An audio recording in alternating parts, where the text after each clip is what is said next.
সবাই রে বললো তোমাদের স্বর্ণগুলো ফালাও।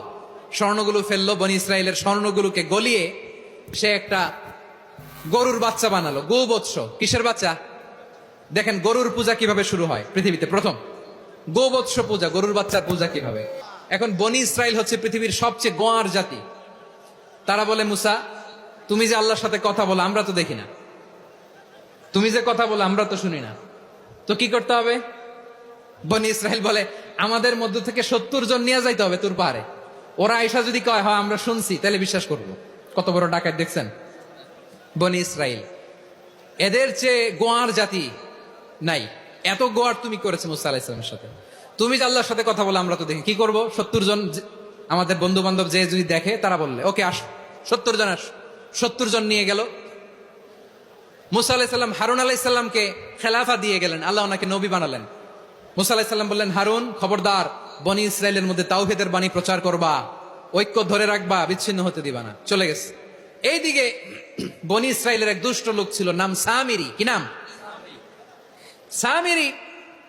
সে সবাই রে বললো তোমাদের স্বর্ণগুলো ফালাও। স্বর্ণগুলো ফেললো, বনি ইসরায়েলের স্বর্ণগুলোকে গলিয়ে সে একটা গরুর বাচ্চা বানালো। গোবৎস, কিসের বাচ্চা? দেখেন গরুর পূজা কিভাবে শুরু হয় পৃথিবীতে প্রথম। গোবৎস পূজা, গরুর বাচ্চার পূজা কিভাবে। সে স্বর্ণ গলি গরুর বাচ্চা করে জিবরাইল আলাইহিস সালাম যে জমিনে এসেছিলেন, ওই ফেরেশতার পায়ের নিচের একটু মাটি সে বুদ্ধি করে প্যাকেটে রেখে দিছিল। সে গরুর বাচ্চা বানায় স্বর্ণ দিয়ে গলিয়ে ওই মাটি এটার মধ্যে ঢুকাই দিছে ভেলকি দেওয়ার জন্য। স্বর্ণ দিয়ে বানানো গোবৎস গরুর বাচ্চার গায়ে যখন সেই মাটি ছুঁড়ে দেয়া হলো, এখন বাছুরের ভেতর থেকে ভ্যাঁ ভ্যাঁ আওয়াজ আসতেছে। কি আসতেছে? সবাই তো অবাক। সামিরি বলে, আরে তোমরা যে 70 জন দিয়ে মুসা আলাইহিস সালামরে পাঠাইছো ওইদিকে, এত ঘুরতেছে, আল্লাহরে খুঁজে পায় না, আল্লাহ তো এটার ভিতরে ঢুকছে। নাউজুবিল্লাহ বলবেন না? তোমরা যে 70 জন দিয়ে পাঠাইলা, 70 জন নিয়ে মুসা আলাইহিস সালাম খালি ঘুরতেছে, আল্লাহরে পায় না। পাবে কেমনে? আল্লাহ তো, নাউজুবিল্লাহ, এটার ভিতরে সেজদা দাও। এই সেজদা দিয়ে গেল। আল্লাহর নবী হারুন আলাইহিস সালাম বললেন, খবরদার, এটা সুস্পষ্ট শিরক। আল্লাহ সব গুনাহ মাফ করে, শিরকের গুনাহ মাফ করে না, খবরদার তোমরা থামো। কে শোনে কার কথা? এই যে যেমন এখন আপনারা আমার কথা শুনতেছেন না? শুনতেছেন? হারুন আলাইহিস সালাম বললেন, খবরদার, এই শিরকি কাজে তোমরা সংযুক্ত হয়ো না। তোমাদেরকে কি মনে নাই আমার ভাই মুসা আলাইহিস সালাম কি বলছে? আল্লাহ শিরক মাফ করে না, খবরদার শিরক করো না, আল্লাহরে ভয় করো। হারুন আলাইহিস সালাম তাদেরকে বুঝালেন, শিরক করো না, আল্লাহরে ভয় করো। শুধু এতটুকুই তিনি বুঝালেন, দাওয়াতি কাজ পালন করলেন, কিন্তু প্রতিরোধ করেন নাই, সশস্ত্র সংগ্রামে লিপ্ত হন নাই, বাধা দেন নাই। কারণ গৃহযুদ্ধ বেঁধে যেতে পারে। উনি ভাবলেন, আমি যদি আমার বাহিনী নিয়ে দাওয়াত দেওয়ার সাথে সাথে প্রতিরোধ করি, আক্রমণ করি, ওরাও আমারে আক্রমণ করবে, ব্লাডশিড হবে, রক্তপাত। এমন অবস্থা হবে বনি ইসরায়েলের মধ্যে, যেটা হয়তো আমার ভাই মুসাও কন্ট্রোল করতে পারবে না। সুবহানাল্লাহ কইবেন না? এক একজন নবীকে আল্লাহ তাআলা কি ইন্টেলেক্ট দিয়ে পাঠিয়েছেন। তিনি ভাবলেন, আমি দাওয়াতি কাজটাই করি, এটা যে হারাম এটা থেকে শুধু বারণ করি, কিন্তু প্রতিরোধ না করি। আমি যদি ঐক্য ধরে রাখতে পারি, বাকিটা আমার ভাই সামলে নেবে। সুবহানাল্লাহ। হারুন আলাইহিস সালাম প্রতিরোধ করলেন না। বনি ইসরায়েলের মধ্যে গৃহযুদ্ধ বেঁধে যাওয়ার আশঙ্কায় প্রতিরোধ করলেন না, আক্রমণ করলেন না, শুধু দাওয়াত দিলেন। ইন দা মিন টাইম মুসা আলাইহিস সালাম আল্লাহর সাথে কথা বলে যখন ফিরে আসলেন, দেখলেন বনি ইসরায়েলের অধিকাংশ লোক মুশরিক হয়ে গেছে। মুশরিক হয়ে গেছে। মুসা আলাইহিস সালাম রেগে গেলেন। রেগে প্রথমে বনি ইসরায়েলদেরকে অ্যাটাক না করে ভাইয়ের দাড়ি ধরলেন। হারুন আলাইহিস সালামের দাড়ি আর চুল। মেজাজি নবী ছিলেন। হারুন, তুমি কি করলা? তোমার কি দায়িত্ব দিয়ে গেলাম, তুমি কি করলা? তুমি থাকতে বনি ইসরায়েল কেমন করে শিরকের কাজে নিমজ্জিত হয়ে যায়? সাইয়েদনা হারুন আলাইহিস সালাম বললেন, ইন্নী, কোরআন সাক্ষী, কোরআন থেকে কোট করছি, ইন্নী খাশিতু আন তাকুলা ফাররাকতা বাইনা বনি ইসরাঈল ওয়া লাম তারকুব কওলি। ও আমার ভাই, আমার দাড়ি ধরবেন না, আমার মারবেন না।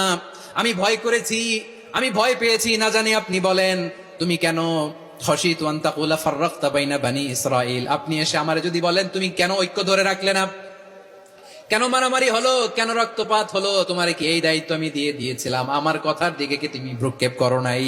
আমি যে বলছি তাওহীদের বাণী প্রচার করবা আর ঐক্য ধরে রাখবা, আমার কথা কি শোনো নাই? আপনি আমারে ধমকাবেন, এই জন্য আমি প্রতিরোধ করি নাই, আক্রমণ করি নাই, গৃহযুদ্ধ আটকানোর জন্য কিন্তু আমি দাওয়াত দিয়েছি। সুবহানাল্লাহ পড়েন।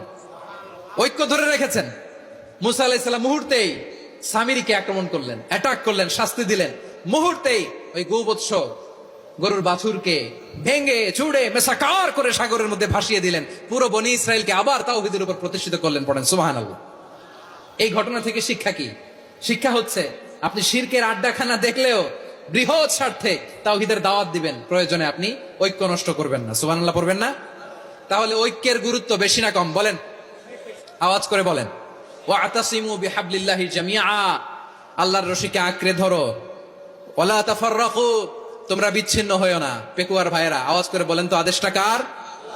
এখন বলেন, আমাদের ঐক্যবদ্ধ জীবনের দরকার আছে না নাই? এই যে ডক্টর মোহাম্মদ ইউনূস আমাদের লিডার, উনি যে আমাদেরকে জাতীয় ঐক্যের আহ্বান জানিয়েছে, ওনার আহ্বানে আমাদের সাড়া দেওয়ার দরকার আছে না নাই? রাজনীতিবিদদের যে ডাকছে, খুশি লাগে না আপনার? আলেমদের ডাকছে, খুশি লাগে নাই? আলহামদুলিল্লাহ বলবেন না? আলহামদুলিল্লাহ, সবাইকে ডেকেছে, ঐক্যবদ্ধ করেছে। আমরা ঐক্যবদ্ধ থাকতে চাই, আমরা ঐক্যবদ্ধ জীবন চাই, আমরা আর কাদা ছড়াছড়ি করতে চাই না। রাজি আছেন সবাই? এখন আমরা যদি ঐক্য নষ্ট করি, আমাদের কি কি সমস্যা, কি ক্ষতি, কি কুফল? অনৈক্যের কুফল কি? কয়েকটা কুফলের কথা বলে শেষ করবো। প্রিয় ভাইরা, what are the drawbacks and disadvantages of division, social and political division in the society? Disunity.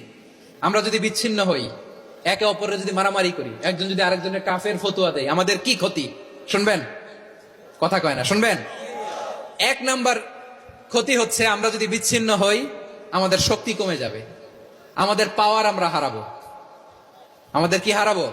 পাওয়ার। মনে রাখবেন, যখন আমি একা থাকি তখন আমি ব্যক্তি, যখন আমরা সবাই মিলি তখন আমরা শক্তি। এই শক্তি নিয়ে আমাদের সামনে এগিয়ে যাওয়ার দরকার আছে না নাই? তাহলে আমরা যদি বিরোধে, নিজেরা নিজেরা বিরোধে লিপ্ত হই, আমাদের ক্ষমতা, পাওয়ার ছুটে যাবে। আমরা এই পাওয়ার হারাতে চাই না, ঠিক কিনা বলেন?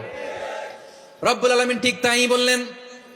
রব্বুল আলামিন বললেন, খবরদার, ওয়াতিউ আল্লাহ ওয়া রাসূলাহু ওয়া লা তানাযাউ ফাতাফশালু ওয়া তাযহাবা রিহুকুম ওয়াসবিরু ইন্নাল্লাহা মা'আস সাবিরিন। আল্লাহর আনুগত্য করো, নবীর আনুগত্য করো, কিন্তু খবরদার নিজেরা নিজেরা বিরোধে লিপ্ত হয়ো না, নিজেরা নিজেরা মারামারি করো না, তাহলে তোমাদের শক্তি কমায় দিবে কে? ফাতাফশালু, তোমরা সাহস হারাবা, ওয়া তাযহাবা রিহুকুম, তোমাদের শক্তি কমে যাবে, পাওয়ার কমে যাবে। তাহলে আমরা যদি নিজেরা মারামারি করি, আমরা নিজেরা যদি বিচ্ছিন্নতায় লিপ্ত হই, আমরা যদি মতানৈক্য করি, তাহলে আমাদের শক্তি কমে যাবে, ঠিক কিনা? আমরা শক্তি কমাবো। আচ্ছা, ছোট্ট একটা বাঁশের কঞ্চি যদি আপনারা দেয়, পায়ের মধ্যে ধাক্কা দিয়ে ভাঙতে পারবেন না? এরকম বাঁশের কঞ্চি যদি 20টা একসাথে জোড়া লাগায় দেয়, ভাঙতে পারবেন? কথা বুঝে নাই মনে হয়। চিকন একটা বাঁশের কঞ্চি দিলে ভাঙা যাবে না? এরকম চিকনই 20টা বাঁশের কঞ্চি একসাথে লাগাই দিলে ভাঙতে পারবেন? কারণ যখন আমি একা থাকি তখন আমি ব্যক্তি, যখন আমরা সবাই মিলি তখন আমরা শক্তি। আমরা যেন শক্তি না হারাই। আমরা বিরোধে লিপ্ত হলে আমাদের শক্তি কমে যাবে। এই হচ্ছে 1 নম্বর ডিসঅ্যাডভান্টেজ। 2 নম্বর ডিসঅ্যাডভান্টেজ হচ্ছে, আমরা নিজেরা নিজেরা বিরোধে লিপ্ত হলে অন্যরা আমাদের মাথায় কাঁঠাল ভেঙে খাইতে সুবিধা হয়। কথা বোঝেন নাই? আমরা যদি বিরোধে লিপ্ত হই, তাহলে পরাশক্তিগুলোর সুবিধা, তখন আমাদের কাউকে দিতে হবে ট্রানজিট, কাউকে দিতে হবে সেন্ট মার্টিন, কাউকে দিতে হবে দেশের অর্ধেক। চিল্লায় বলো ঠিক কিনা? নিজেরা নিজেদের প্রবলেম সলভ করার ক্যাপাসিটি আমাদের আর থাকবে না। আমরা যদি বিরোধে জড়াই, আমার কলিজার টুকরা পেকুয়ার ভাইরা, আমরা বিরোধ করব না, আমরা বিচ্ছিন্ন হব না। নিজেরা নিজেরা বিরোধে জড়ালে পরাশক্তিগুলো আমাদের মাথায় কাঁঠাল ভেঙে খায়।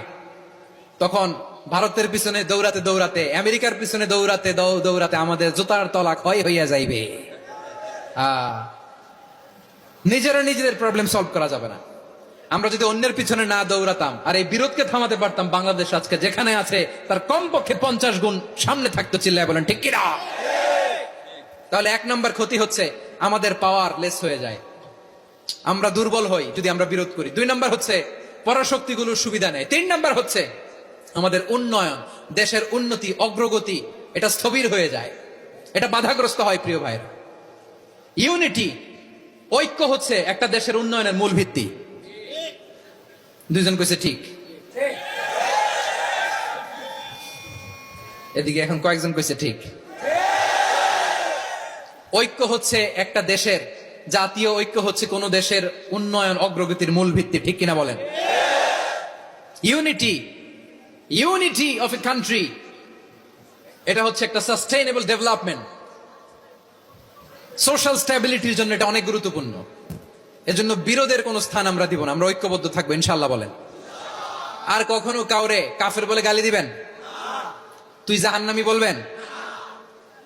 ঝগড়া লাগলে লাগাই দিবেন? তাহলে কি করবেন? মিলাই দিব। আওয়াজ করে বলেন কি করব? প্রিয় ভাইরা, এই বিরোধ গত 50 বছর তো আমরা দেখেছি। ধর্মীয় অঙ্গন বলেন, সামাজিক অঙ্গন বলেন, রাজনৈতিক অঙ্গন বলেন, এই বিরোধ আমাদেরকে শেষ করে দিয়েছে। এই 24-এর ছাত্র নাগরিক অভ্যুত্থানের পরেও যদি সেই বিরোধ আমাদেরকে খায়, তাহলে এতগুলো তাজা জেনজির রক্ত বৃথা যাবে। চিল্লায় বলো ঠিক কিনা? আমরা এই রক্তগুলো কি বৃথা দিতে চাই না, বৃথা যেতে দিতে চাই না। আমরা ঐক্যবদ্ধ থাকতে চাই। রাজি আছেন? আমরা আর কাদা ছড়াছড়ি করবো না। অনেক হয়েছে আন্না, এবার থামুন। অনেক হয়েছে আন্না। প্রথমেই আমি এদেশের সম্মানিত আলেম সমাজকে বিনয়ের সাথে অনুরোধ করব, আসুন আমরা ঐক্যবদ্ধ হই। আজকের এই পেকুয়ার ঐতিহাসিক তাফসীরুল কোরআনের প্রোগ্রাম থেকে আমি সম্মানিত আমার মাথার তাজ ওলামাদেরকে জাতীয় ঐক্যের আহ্বান জানাই। পেকুয়ার এই ঐতিহাসিক তাফসীরুল কোরআনের প্রোগ্রাম থেকে আমি আমার সম্মানিত রাজনৈতিক ব্যক্তিবর্গদেরকে জাতীয় ঐক্যের আহ্বান জানাই। অনেক হয়েছে আন্না।